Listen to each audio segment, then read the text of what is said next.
Hey everybody, this is Frilioth and welcome back to another Minecraft episode on the AlphaCraft server. Right, we're back on the Iron Alpha again today. I've done a bit of work while you've not been here. Myself and Smurf have actually done a little bit of work. We've moved a few villages about, so I want to show you what we've been doing.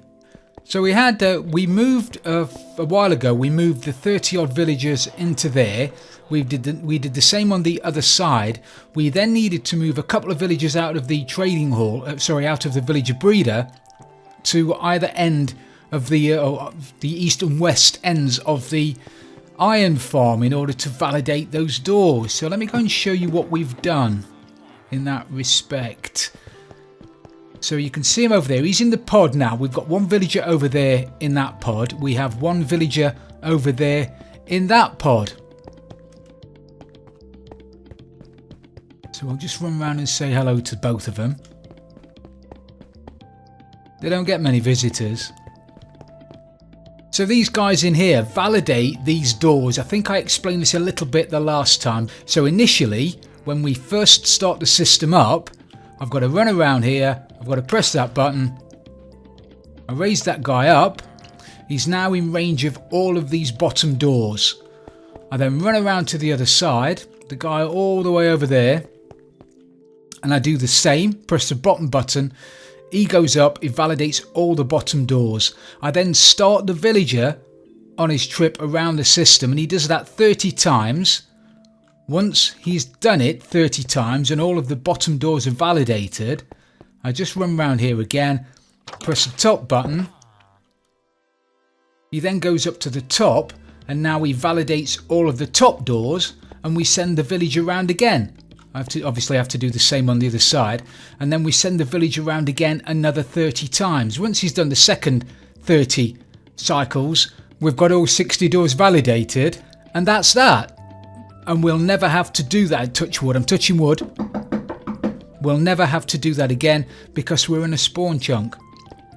So that's what myself and Smurf have been doing last night actually, as well as fighting loads of phantoms. So that's that done. He's on a bottom half slab as well, so we don't have to worry about spawns in there. So what I want to do today, my little job for today, or my next little job, not the only little job, but my next little job today, is to get one of the water columns working. Which is going to be that one there. That's going to be completely filled with source blocks of water.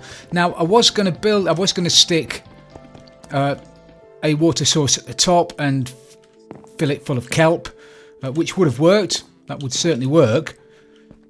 The problem with that, and it's only a minor problem, but the problem with that is kelp doesn't grow on soul sand. So I'd have to run the water down here, I'd have to grow the kelp, I'd then have to pop out these, I'd have to replace them with, I'd have to mess about, and I don't want to mess about. And in fairness, I have an absolute boatload of ice. I'm not short of a little bit of ice. So if we put that there,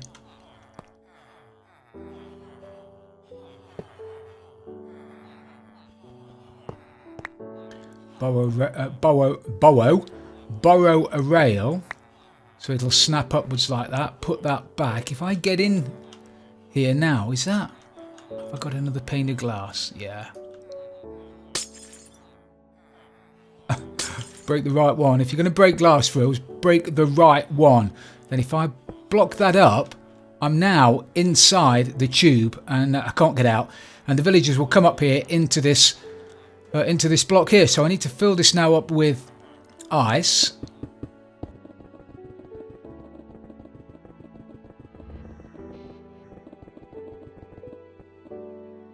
And we've got that blocked off like that.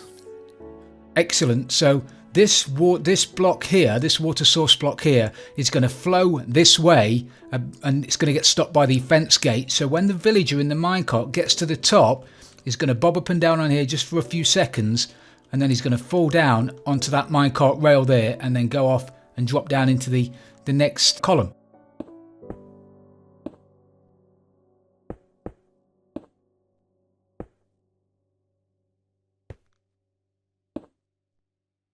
I'm hoping, I don't know whether that, I'll test it. I think that's enough headroom for him. I think. If it's not, then I'll have to change it. So grab a decent pick. See, that's what it does. He'll then come down here and fall onto the rails and off he goes. I'm just going to break all of them now. Now obviously once I get down to the bottom, the soul sand is going to activate, so to speak, and I'm going to shoot back up here at warp 3.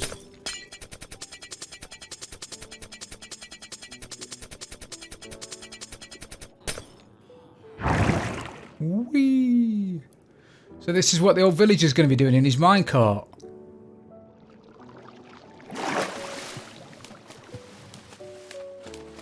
Is he going to fall off there? Don't know whether he's going to fall off there. I need a block above, because if I don't, he's going to shoot straight up in the air. I'll test that. I need to get down as well, because I've not slept for a while, and I'm going to get attacked by phantoms. So now we've got one column in. It's starting to look good. It's starting to look like it's nearly there. So now we've got that one in. I need to put water blocks in above those fence gates there. The open fence gates there. I need to put a couple of blocks of water above them. And that's going to break the villager's fall when he's falling down. Because if a villager falls down any distance in a boat, he doesn't take any fall damage. So you can drop him from 255 down to 0 in a boat and he won't take any damage. However, if he's in a minecart, unless he lands on a rail, he will. So if you push him off the top of a mountain in a minecart, as long as he lands on a rail at the bottom, he'll be fine.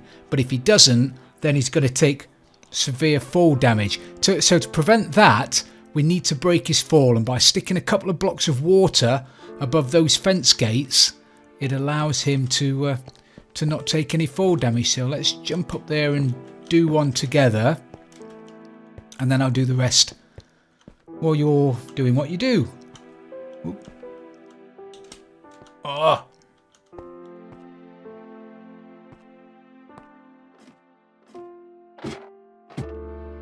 Feels you're rubbish at jumping, by the way. Tell you that for nothing. If we pop out a couple of blocks, we pop out that one there and stick a block of ice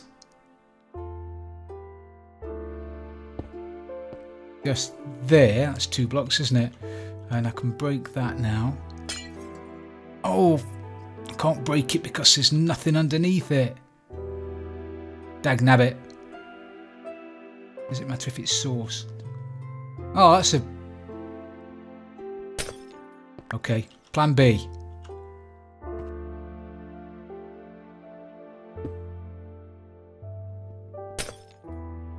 We'll have 2 source blocks of water then as opposed to 1, and there's some flowing water. I don't think that's going to make a difference. We'll find out, I suppose, won't we? There. Better. So now, like I said, he'll fall down, hit the water. He won't die when he lands on the fence gate. So I need to do that now above every one of those on this side, and then above every one of those on that side. Back in a minute. Okay, so we've done a little bit more, and we're almost at the stage now where we have to get one of those guys, one of those villagers down there, into a minecart. Now I've put some temporary rails down there which should bring him along this track, along here, and then into this water chute, which will bring him up out of here and then into his starting position, which is on top of that fence gate. There's also a switch down at the bottom now, hooked up to a torch tower, which will open and close that gate. And that's going to be the gate I'm going to be using, because for the first few cycles I'm going to want to stop him from going round in order to check to make sure the villagers are being formed correctly by looking at the .dat files. So I don't want him going round indefinitely, only for me to find out that the villagers are actually merging and we've just got one massive village rather than 60 individual ones. So that's what that's there for, and it's also there to stop him when the cycle's finished. I've put a roof over the top of both sets of doors. I don't know. I'm thinking about completely filling that in and having a stone tower on either side. Don't know whether I will. Not sure about that yet. But what I do need is the 5, it's 18, 8, 16, 17 blocks wide and 5 blocks deep. And that covers all of the doors, which validates them, because that means that there are more sky blocks, more sky access blocks on the outside than there are on the inside. And that validates the doors.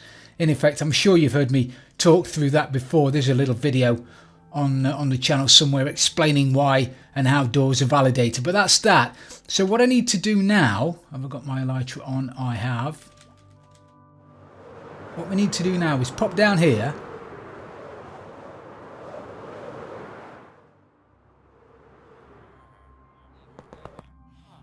and get one of these guys into a minecart. Don't really care which one it is, just has to be one of them.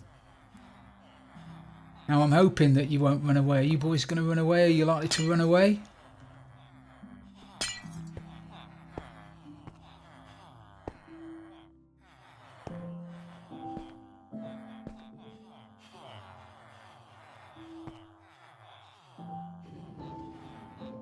Brilliant. So he's off and running. He should go up there. He should pop out at the top and land on the rail.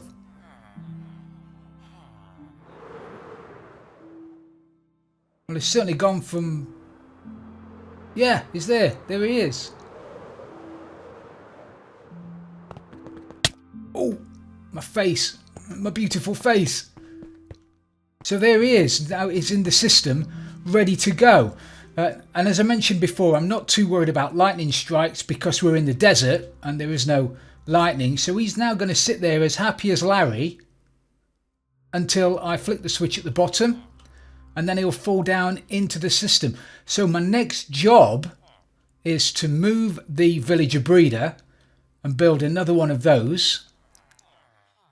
Okay, so we've got the second tower in, the second water tower in. And I think we've put all the water in. I think we did that the last time actually. We've put all the water in coming down. So it's time to give this bad boy our first test. Now the timings aren't set up yet, so they'll go through the system. The villager up there is going to go through the system every 6 seconds or so. But what I want to see from the test is A, does he make it all the way around without taking any damage? So we'll be looking for him going red when he lands on top of the gates. And B, is he opening these pistons as he goes by? There's no reason why he shouldn't, but I want to check that while I'm doing it. And see, does he make it all the way around and back up to the top again? So he's perched all the way up there. I don't know. I don't really know whether there's going to be a good place for me to stand to watch him go. I think I'm going to stand in the corner. Anyway, so we'll turn him on. He's off and running. And then I'll close the gate up the top because I don't want him going round again and again and again.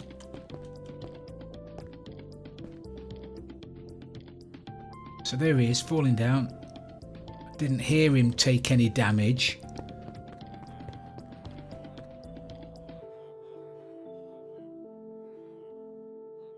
Yeah, that looks okay.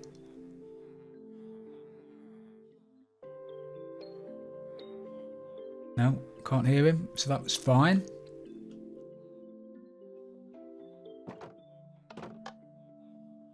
Perfect. Well, the timing redstone mechanism is working perfectly. We do love that. That's brilliant.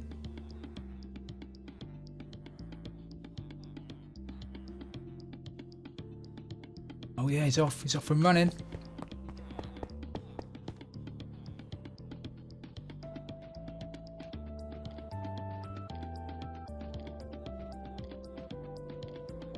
Perfect. Oh, and the redstone lamp's on, so that means that piston at that end activated when he went over it.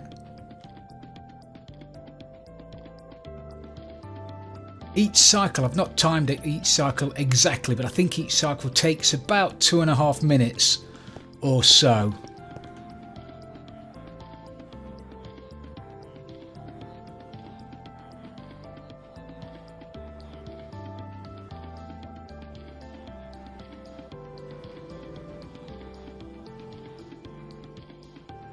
Now we'll go back up to the top and he'll wait up there for me to turn him back on again. So that, look, let me just check these pistons. Oh! So those pistons have opened, allowing sky access to the doors under there, which means that they've got an unequal number of blocks blocking sky access on one side than they have on the other, due to the fact that there's a gap in the middle where the rest of the doors haven't. So it's only validated those 11 doors. I'll now stick in the blocks for the timing mechanism to get all the timings correct, and then we'll pop up the 2 villagers on either side, and then we'll give it our first proper test and see if we can make a golem, or at least make a village. Okay, so we've put all the timing blocks in the timing mechanisms now, and I've double checked them, so they should be okay. So I think it's time for our first test. So he's come along here, he's fallen down this side, he's just got these bottom row of doors to validate, which he has done now. He's now going to open one of these, open the pistons at that end. There you go, the lights come on, so those pistons have opened, validating the 11 doors on that side. The 11 doors are validated on that side. He's gone back up there and he'll make his way up to the start again. So now we have to wait a minute for all of these doors to fall off of the village, because there isn't a villager within 16 blocks of these doors now. They'll fall out of the village, leaving the 11 doors over there, which are being validated by that villager, and the 11 doors over there being validated by that villager, meaning that the 22 doors in the village are going to have a centre right there. And we'll validate that in a second. We'll have a look at the Villages.dat file in a second, and hopefully it'll say what we expect it to say. I was just coming down to get into the centre to validate the village breeder. The iron farm was working, and look what I've seen. Look what I've seen already. One cycle, we have a golem. That's brilliant. Now, because there are 76, I think it's 76 villagers in the village. This iron farm, this village, can support 7 golems. So even without me getting rid of that golem, another one should spawn in about 6 minutes, and then another one should spawn 6 minutes after that, and so on and so forth. But it's clearly working because we have a golem. But I'm just going to double check by loading up the Villages.dat file. So if you look at this file, this is the Villages.dat file that this is where Minecraft stores information about all of the villages. And as you can see, the village data here shows that we have villages, 1 entry. So we've got 1 village that consists of 22 doors, which is what we said, 11 doors on the east, 11 doors on the west. It has a population of 76, so it's got 76 villagers in this village, and it has a village centre of 71 by 119 at level 103. So remember, 71 by 119 level 103. So we'll just pop up here, F3, and we've got, if you look at the X, Y and Z coordinates, it's 71, which is just over here. This is 71, and 119, which is here. So the village centre, and as we said 103, so it's the next level down. So the centre of those doors and those doors is here, which is bang where I wanted it to be, bang where I thought it would be. So that's the first test. The first village has been created correctly, which in fairness should work, because we've only got the 1 village that we're messing about with. The real test comes when we start adding new villagers to this 1 village. Now we've already got 1 created. So what I need to do now is go and have a little sleep, And then I'll start this bad boy again. And hopefully we'll create the second village. So I'm going to try and talk you through what's happening now. The guy is just dropped down, he's created a brand new village right at the very top with that one door. He falls down to there, and within 6 seconds those 3 doors get added to that one door, pulling the village centre to about there. He then falls down to that level, adding those doors, and because there are more doors down there, it's weighted, the village centre pulls down to about there. He then goes down to the next level, even more doors, pulling the village centre down to about there. And it's got all of those doors in it, and the radius of the village is massive. Then he goes down to the bottom, using those doors at the very bottom, which pulls the village centre right down to the bottom. He then goes across the detector rail, which opens those pistons, and those 11 doors there get added to this village. So now all of those doors in there and the 11 down there are in one village with a massive radius. And that means that when he gets close to those doors, the centre of the big massive village is closer to those doors than the centre of the initial village.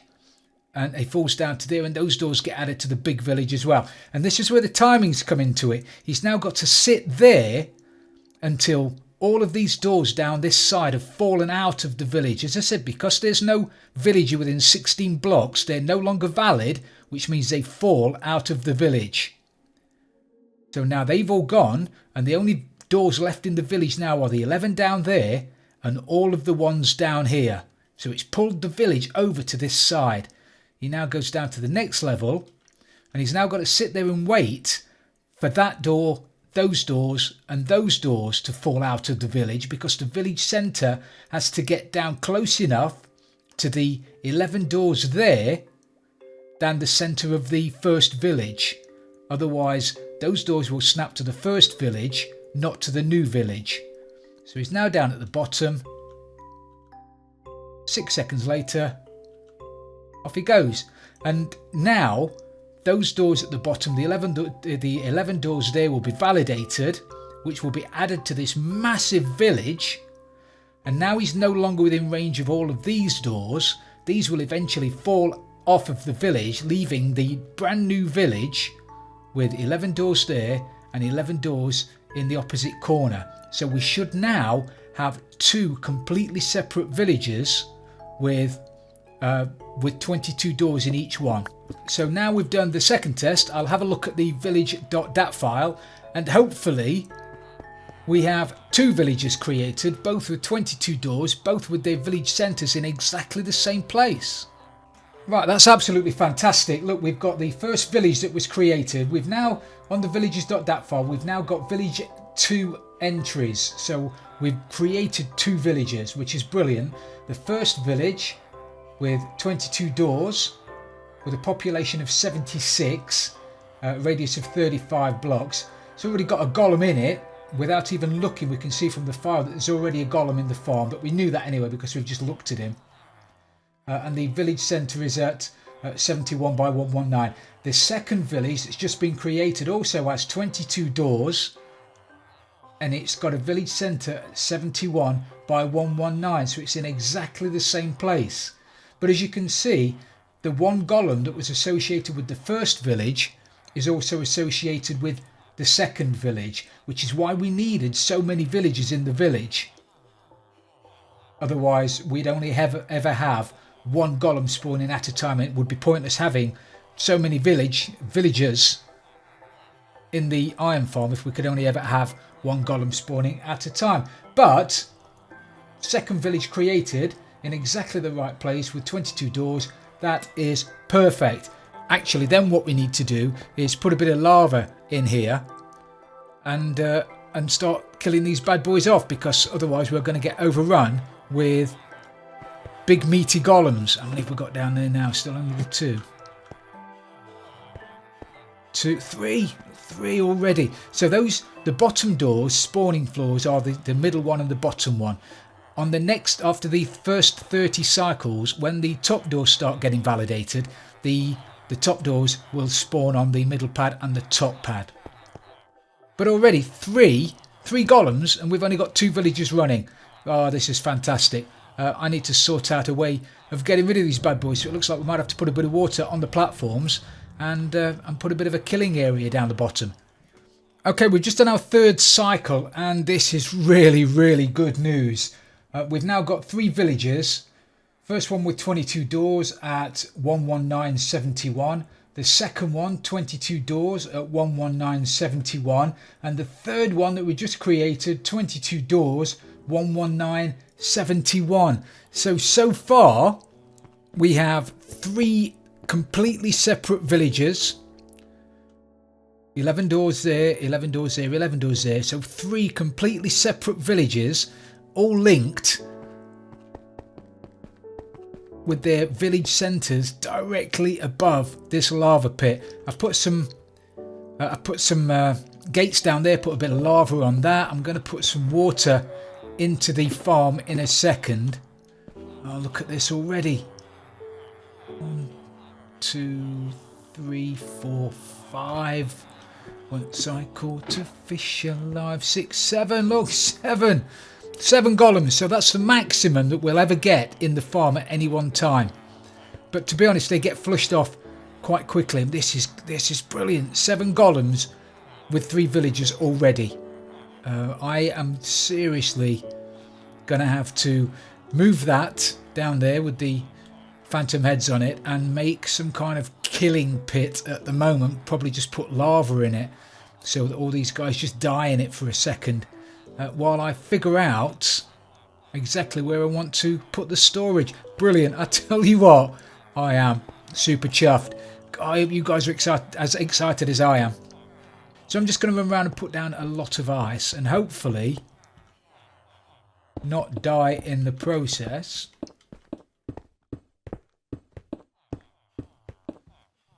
Oh, I put that in the wrong place. Phils, you idiot. Oh, that could have been deadly. Don't put it there. Don't put it there. Otherwise you'll flood the floor. And if you flood the floor, you've had it.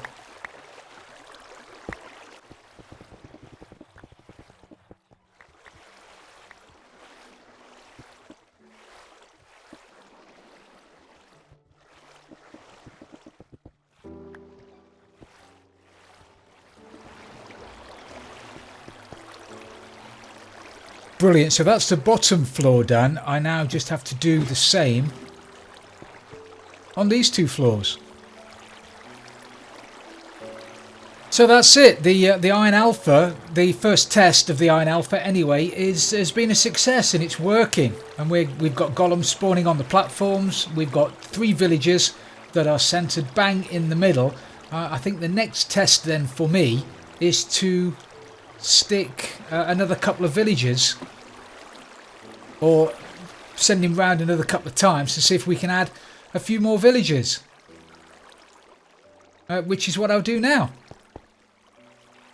But I'm afraid we're going to have to call it a day for today, everybody. So thank you very much for watching. This has been an absolutely fantastic episode. I really am chuffed to pieces so far. So like I said, I'm going to do some testing off camera. Hopefully the next time you come back, we'll have a 60 village iron farm. And it's going to be awesome. Thank you very much for watching, everybody. If you've enjoyed this episode, please don't forget to leave it a like. And if you've really loved it, don't forget to subscribe for future videos. This is Frilioth on the Iron Alpha, and I'm out of here.